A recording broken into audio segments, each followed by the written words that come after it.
Hi hello ಸ್ನೇಹಿತರೆ, welcome back to my channel. ನಾಳೆ ಜ್ಯೋತಿರ್ಭೀಮೇಶ್ವರ ವ್ರತ ಅಂದರೆ ಭೀಮನ ಅಮಾವಾಸ್ಯೆ ಇದೆ. ಹಾಗಾಗಿ ನಾವು ಎಷ್ಟು ಗಂಟೆಗೆ ಪೂಜೆಯನ್ನು ಮಾಡ್ಕೊಬೇಕು, ಇನ್ನು ಮದುವೆ ಆಗಿರುವಂಥ ಮಹಿಳೆಯರು ನೀವು ಯಾವ ರೀತಿಯಾಗಿ ಪೂಜೆ ಮಾಡ್ಕೋಬೇಕು, ಇನ್ನು ಮದುವೆ ಆಗದೇ ಇರುವಂಥ ಕನ್ಯೆಯರು ಕೂಡ ಎಷ್ಟು ಎಳೆಯ ದಾರವನ್ನು ಅಂದರೆ ಕಂಕಣವನ್ನು ಕಟ್ಕೊಂಡು ಪೂಜೆ ಮಾಡಬೇಕು. ಇನ್ನು ನಾವು ದೀಪಸ್ತಂಭಕ್ಕೆ ಕೂಡ ನಾವು ಅರಿಶಿಣದ ಕೊಂಬನ್ನು ಕಟ್ತೀರಿ, ಅದಕ್ಕೆ ಎಷ್ಟು ಎಳೆಯ ದಾರವನ್ನು ತಗೊಬೇಕು. ಇನ್ನು ಹಾಗೆಯೇ ನಾವು ಗಂಡನ ಪಾದ ಪೂಜೆ ಮಾಡಬೇಕಂದ್ರೆ ಸರಿಯಾದ ವಿಧಾನದಲ್ಲಿ ಪೂಜೆ ಮಾಡಬೇಕು. ಯಾವುದೇ ಕಾರಣಕ್ಕೂ ತಪ್ಪಾಗಿಯೂ ಕೂಡ ಈ ವಿಧಾನವನ್ನು ಅನುಸರಿಸಕ್ಕೆ ಹೋಗ್ಬೇಡಿ.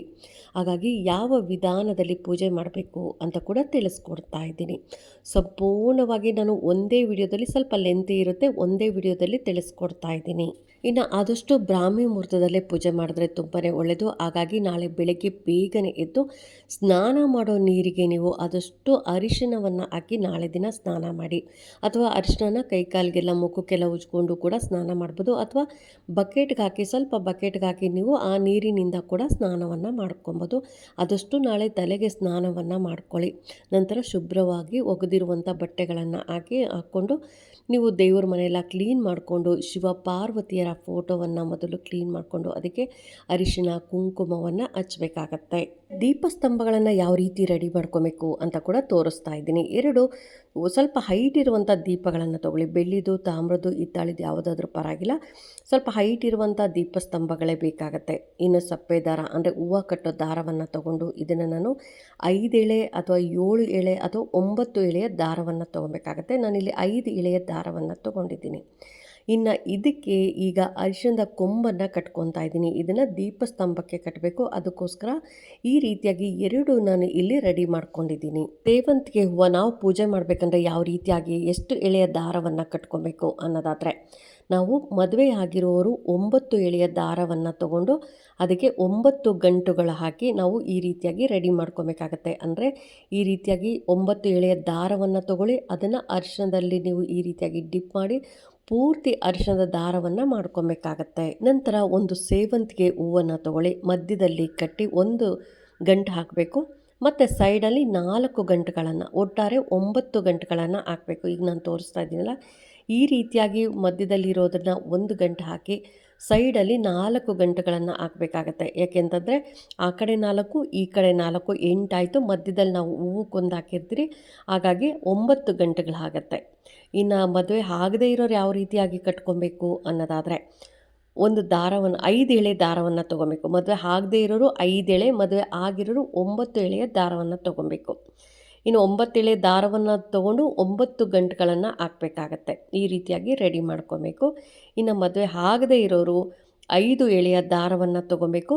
5 ಎಳೆಯ ದಾರವನ್ನು ತೊಗೊಂಡು ಮಧ್ಯದಲ್ಲಿ ಸೇವಂತಿಗೆ ಹೂವಿಗೆ 1 ಗಂಟು ಹಾಕಬೇಕು. ಆಮೇಲೆ ಆ ಕಡೆ 2 ಈ ಕಡೆ 2 ಅಂದರೆ 4 ಗಂಟು, ಮಧ್ಯದಲ್ಲಿ 1 ಗಂಟು, 5 ಗಂಟು ಆಗುತ್ತೆ. ಇದನ್ನೆಲ್ಲ ರೆಡಿ ಮಾಡಿಕೊಂಡು ನಾವು ಪೂಜೆ ಯಾವ ಸಮಯದಲ್ಲಿ ಮಾಡಬೇಕು ಅನ್ನೋದಾದರೆ, ಬ್ರಾಹ್ಮಿ ಮುಹೂರ್ತ ಆದಷ್ಟು 4:15 5ವರೆಗೆ ಒಳ್ಳೆ ಸಮಯ. ಈ ಸಮಯದಲ್ಲೇ ಪೂಜೆ ಮಾಡ್ಕೊಬೋದು. ಅಕಸ್ಮಾತ್ ಈ ಸಮಯದಲ್ಲಿ ಪೂಜೆ ಆಗಲಿಲ್ಲ, ನಾವು ಬೆಳಗ್ಗೆ ಹೇಳೋಕ್ಕಾಗಲಿಲ್ಲ ಅನ್ನೋರು 6 ಗಂಟೆಯಿಂದ 7 ಗಂಟೆ ತನಕ ಒಳ್ಳೆ ಸಮಯ ಇದೆ. ಈ ಸಮಯದಲ್ಲೂ ಕೂಡ ನೀವು ಪೂಜೆಯನ್ನು ಮಾಡ್ಕೊಬೋದು. ಆಗಲೂ ಆಗಲಿಲ್ಲ ಅನ್ನೋರು 9 ಗಂಟೆಗೆ ಪೂಜೆ ಮಾಡ್ಕೊಬೋದು. ಸ್ನೇಹಿತರೆ, ಆದಷ್ಟು ಬ್ರಾಹ್ಮಿ ಮುಹೂರ್ತದಲ್ಲಿ ಪೂಜೆ ಮಾಡಿಕೊಂಡ್ರೆ ತುಂಬಾ ಒಳ್ಳೆಯದು. ದೀಪಸ್ತಂಭಗಳನ್ನು ಯಾವ ರೀತಿಯಾಗಿ ರೆಡಿ ಮಾಡ್ಕೊಬೇಕು ಅಂತ ಕೂಡ ತಿಳಿಸ್ಕೊಡ್ತಾ ಇದ್ದೀನಿ. ಈ ರೀತಿಯಾಗಿ ಒಂದು ತಟ್ಟೆಯನ್ನು ತಗೊಳ್ಳಿ. ತಟ್ಟೆಯಲ್ಲಿ ಈ ರೀತಿಯಾಗಿ ಅಕ್ಕಿಯನ್ನು ಹಾಕಿ ಅದರ ಮೇಲೆ ನಾವು ರಿಂಗ್ ಫಿಂಗರಲ್ಲಿ ಓಂ ಅಂತ ಬರೀಬೇಕಾಗತ್ತೆ. ಇನ್ನು ಬರೆದಿದ್ದಾದಮೇಲೆ ಇದಕ್ಕೂ ಕೂಡ ಅರಿಶಿನ ಕುಂಕುಮವನ್ನು ಹಚ್ಚಬೇಕು. 2 ವೀಳ್ಯದೆಲೆ ಅಂದರೆ ಒಂದೊಂದು ದೀಪದ ಕೆಳಗಡೆ 2 ವೀಳ್ಯದೆಲೆ ತೊಗೊಬೇಕಾಗತ್ತೆ. ವೀಳ್ಯದೆಲೆಗೂ ಈ ರೀತಿಯಾಗಿ ಅರಿಶಿನ ಕುಂಕುಮವನ್ನು ಹಚ್ಕೊಬೇಕಾಗತ್ತೆ. ಅದ್ರ ಮೇಲೆ ದೀಪಗಳನ್ನು ಇಡಬೇಕು. ಇಲ್ಲಿ ಅದನ್ನು ಕೂಡ ತೋರಿಸ್ತಾ ಇದ್ದೀನಿ ನೋಡಿ. ಈಗೆಲ್ಲ ಪೂರ್ತಿ ರೆಡಿ ಆಯಿತು. ಈಗ ಇದ್ರ ಮೇಲೆ ದೀಪಗಳನ್ನು ಇಟ್ಟು ಆ ದೀಪಕ್ಕೂ ಕೂಡ ಅರಿಶಿನ ಕುಂಕುಮವನ್ನು ಹಚ್ಚಿ ಕಂಕಣವನ್ನು ಕಟ್ಟಬೇಕು. ಅಂದರೆ ನಾವು ಏನು ಅರಿಶಿಣದ ಕೊಂಬನ್ನು ತೊಗೊಂಡಿದ್ದಿಲ್ಲ, ಅರಿಶಿಣದ ಕೊಂಬನ್ನು ಕಟ್ಟಬೇಕಾಗತ್ತೆ. ಅಂತಂದರೆ ಮೊದಲು ಬಲಭಾಗದಲ್ಲಿರುವಂಥ ದೀಪಕ್ಕೆ ಕಟ್ಟಬೇಕು, ಆಮೇಲೆ ಎಡಭಾಗದಲ್ಲಿರುವಂಥ ದೀಪಕ್ಕೆ ಕಟ್ಟಬೇಕಾಗತ್ತೆ. ಇಲ್ಲಿ ನೋಡಿ, ನಾನು ಇಲ್ಲಿ ತೋರಿಸ್ತಾ ಇದ್ದೀನಲ್ಲ, ನಾವು ನಿಂತುಕೊಂಡ್ರೆ ಬಲಭಾಗಕ್ಕೆ ಇರುವಂಥ ದೀಪಕ್ಕೆ ಮೊದಲು ಕಟ್ಟಬೇಕು, ನಂತರ ಎಡಭಾಗದಲ್ಲಿರುವಂಥ ದೀಪಕ್ಕೆ ಕಟ್ಟಬೇಕಾಗತ್ತೆ. ನಾವು ಇದನ್ನು ಶಿವ ಪಾರ್ವತಿಯರು ಅಂತ ನಾವು ಪೂಜೆಯನ್ನು ಮಾಡ್ತೀರಿ.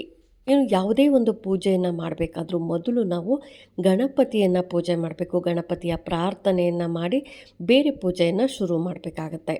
ಹಾಗಾಗಿ ಈ ದಿನ ನಾನು ಮೊದಲು ಇಲ್ಲಿ ಏನು ತಟ್ಟೆ ಇಟ್ಟಿದ್ದೀನಲ್ಲ, ತಟ್ಟೆಯ ಮಧ್ಯದಲ್ಲಿ ಒಂದು ಎಲೆಯನ್ನು, ವೀಳ್ಯದೆಲೆಯನ್ನು ಇಟ್ಟು ಅದರ ಮೇಲೆ ಗಣಪತಿಯನ್ನು ಪ್ರತಿಷ್ಠಾಪನೆ ಮಾಡಿದ್ದೀನಿ. ಹಾಗೆಯೇ ಶಿವಪಾರ್ವತಿಯರ ಫೋಟೋಗೆ ಮಲ್ಲಿಗೆ ಹೂವು, ಸೇವಂತಿಗೆ, ಹಾಗೆಯೇ ಗುಲಾಬಿಯಿಂದ ಅಲಂಕಾರವನ್ನು ಮಾಡ್ಕೊಂಡಿದ್ದೀನಿ.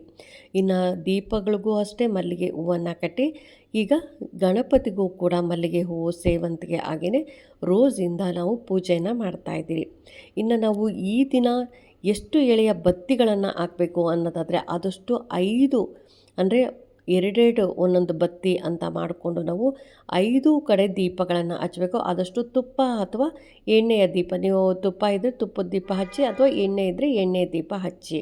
ಅಂದರೆ ಪ್ರತಿದಿನ ನಾವು ಪೂಜೆ ಮಾಡಬೇಕಂದ್ರೆ ಯಾವ ಎಣ್ಣೆಯನ್ನು ಉಪಯೋಗಿಸ್ತಿರಲ್ಲ ಅದನ್ನಲ್ಲೂ ಕೂಡ ಪೂಜೆಯನ್ನು ಮಾಡ್ಬೋದು. ಇನ್ನು ಪ್ರಸಾದವಾಗಿ ಕಡಲೆಕಾಳನ್ನು ಇಡಬೇಕು. ಹಾಗೆಯೇ ನಿಮ್ಮ ಮನೇಲಿ ಹಣ್ಣು ಎಲ್ಲ ಯಾವುದಿದೆಯೋ ಅದನ್ನು ಕೂಡ ಇಡ್ಬೋದು. ಇನ್ನು ನಾವು ಪೂಜೆ ಶುರು ಮಾಡ್ಕೊಳ್ಳಿ. ನಿಮ್ಮ ಮನೆ ದೇವರನ್ನು, ಕುಲದೇವರನ್ನು ಸಂಕಲ್ಪವನ್ನು ಮಾಡಿಕೊಂಡು ನಿಮ್ಮ ರಾಶಿ ನಕ್ಷತ್ರಗಳನ್ನೆಲ್ಲ ಹೇಳ್ಕೊಂಡು ನೀವು ಪೂಜೆಯನ್ನು ಮಾಡಬೇಕಾಗತ್ತೆ. ಇನ್ನು ಕಂಕಣವನ್ನು ಅಂತಂದರೆ ಅರಿಶಿಣದ ದಾರವನ್ನು ಯಾವ ರೀತಿಯಾಗಿ ಕಟ್ಟಬೇಕು ಅನ್ನೋದಾದರೆ ಗಂಡ ಹೆಂಡತಿಗೆ ಕಟ್ಬೋದು, ಹೆಂಡತಿ ಗಂಡನಿಗೆ ಕಟ್ಟೋದು. ಇನ್ನು ಮಕ್ಕಳಿಗೆ ತಾಯಿ ಕಟ್ಟಬೇಕಾಗತ್ತೆ. ಇನ್ನು ಇದಾದ ನಂತರ ನೀವು ಕಡ್ಡಿಯಿಂದ ಕರ್ಪೂರದಿಂದ ಆರತಿಯನ್ನು ಮಾಡಿ ತುಪ್ಪದ ಆರತಿಯನ್ನು ಮಾಡಬೇಕಾಗತ್ತೆ. ಇನ್ನು ಈ ದಿನ ಈಶ್ವರನಿಗೆ ಬೆಲ್ಲದ ಆರತಿ ತುಂಬ ಪ್ರೀತಿ, ಹಾಗಾಗಿ ಬೆಲ್ಲದ ಆರತಿ ಕೂಡ ಮಾಡ್ಬೋದು.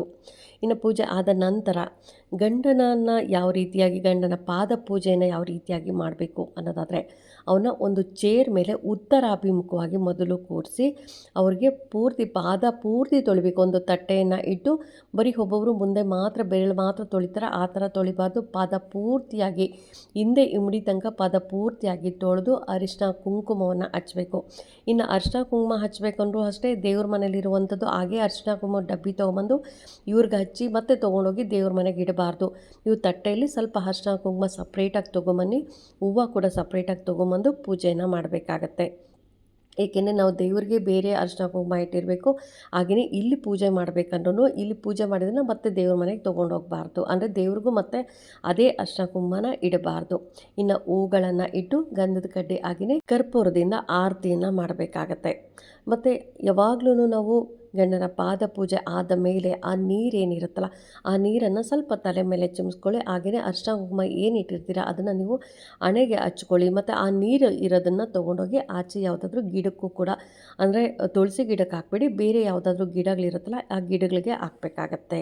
ಕೆಂಪು ಆರತಿನೂ ಮಾಡಬೇಕಾಗತ್ತೆ. ಕೆಂಪು ಆರತಿ ಮಾಡಬೇಕಂದ್ರೆ ನಾವು ಯಾವಾಗಲೂ ದೇವರಿಗೆ ಕೆಂಪು ಆರತಿ ಮಾಡಬೇಕಂದ್ರೆ ಅರಿಶಿನ ಕುಂಕುಮ ಹಾಕಿ ಕೆಂಪು ಆರತಿ ಮಾಡ್ತೀರಿ. ಆದರೆ ಈ ಸಮಯದಲ್ಲಿ ಗಂಡನ ಪಾದ ಪೂಜೆ ಮಾಡಬೇಕಂದ್ರೆ ನೀವು ಸ್ವಲ್ಪ ಅರಿಶಿನ ಹಾಗೆಯೇ ಅದಕ್ಕೆ ಸ್ವಲ್ಪ ಸುಣ್ಣವನ್ನು ಸೇರಿಸಿ ಕೆಂಪು ಆರತಿ ಮಾಡಿ ನೀವು ಲಾಸ್ಟಲ್ಲಿ ಕೆಂಪು ಆರತಿಯನ್ನು ಮಾಡಬೇಕಾಗತ್ತೆ. ದೀಪಸ್ತಂಭಗಳನ್ನು ಯಾವಾಗ ತೆಗಿಬೇಕು ಅನ್ನೋದಾದರೆ ನೀವು ನಾಳೆ ಬೆಳಗ್ಗೆನೂ ಪೂಜೆ ಮಾಡಿರ್ತೀರ, ಸಂಜೆನೂ ಸ್ವಲ್ಪ ಎಣ್ಣೆ ಹಾಕಿ ಪೂಜೆ ಮಾಡ್ಕೊಳ್ಳಿ, ದೀಪಗಳನ್ನು ಹಚ್ಚಿ.